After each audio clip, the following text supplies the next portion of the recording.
আসসালামু আলাইকুম বন্ধুরা, সবাই কেমন আছেন? বন্ধুরা, কালকে তো আমি দেখাইছি আমার কালার বাটের ডিমগুলো আমি ইনকিউবেটারে বসাইছি। দেখেন, এই যে কালার বাটের ডিমগুলো আমি ইনকিউবেটারে বসাইছি।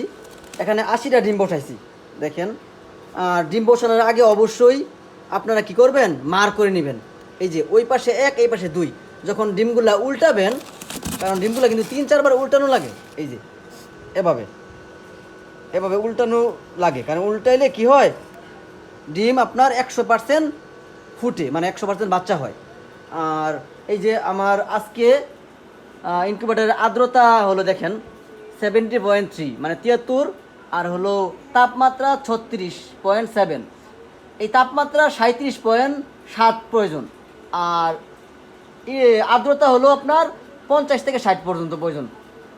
অনেক গরম তো, এই জন্য আপনার তাপমাত্রা ঠিক আছে।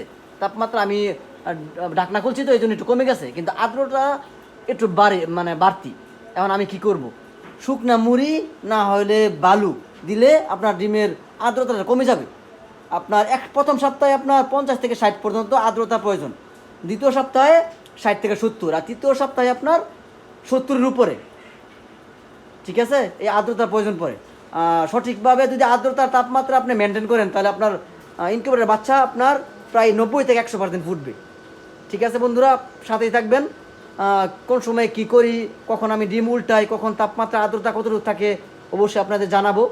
সবাই ভালো থাকবেন, সুস্থ থাকবেন। আল্লাহ হাফেজ।